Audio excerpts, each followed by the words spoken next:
Welcome back to Let's Make a Game. In this video, I would like to talk about sound. Specifically, I'm going to talk about when you have a short sound effect that you want to play at a particular point in your game. So I have some example code here that says you stand before the door of the mansion and there's a button that says open it, and when we click that button,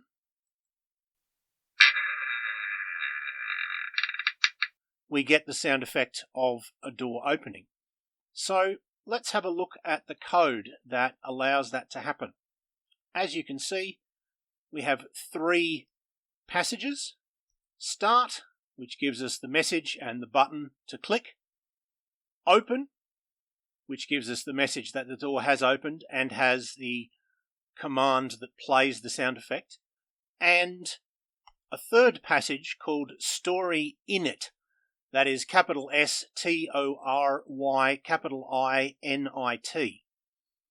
This is a special name for a passage, which is something we haven't talked about yet. So I'll start with story init.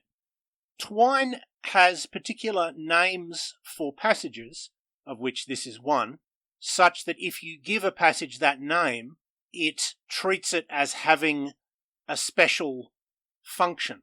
In this case, it's used to set up audio files. So in the folder where we have this program, we have an audio sound effect, which I got from opengameart.org, link in the description of this video, as usual, and there's also a credits file which will tell you specifically where I got it. And we use this cache audio command to let the program know that this is one of the sound effects that we're going to be using in the game.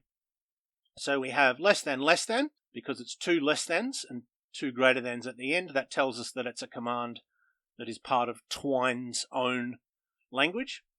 Cache audio, C-A-C-H-E-A-U-D-I-O. Then we have the name that we're going to refer to this audio as in the game, and we have the file name.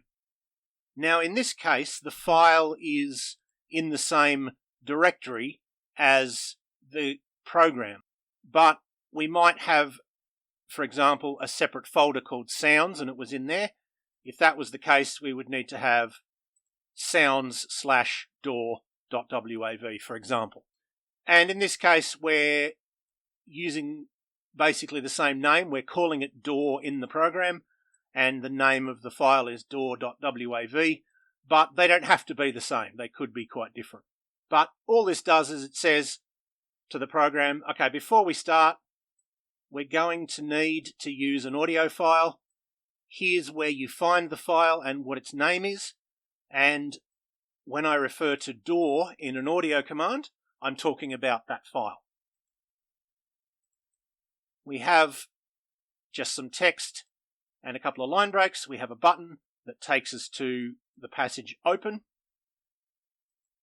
And when we click that button, we get the message and we get this command, less than, audio, door, play, greater than. And that says this is an audio command. Remember how I said that one of the files was called door? Well, we're talking about that file. And what I want you to do is play it once. Just play it through once.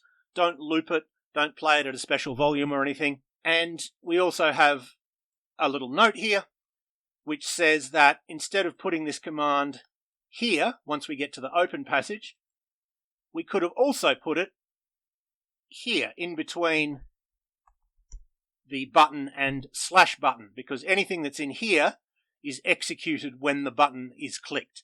So if we'd put it here, it would execute when the button is clicked. As we've done it now, it's executed when we get to the new passage. Practically speaking, there's no difference between those two things in this particular case, but just so you know, if you prefer, you can put it there. So that is a very simple use of sound.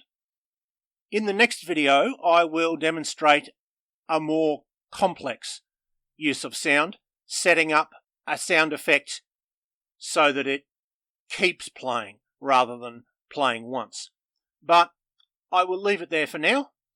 I hope that was useful or interesting to at least some of you, and I hope you will tune in next time.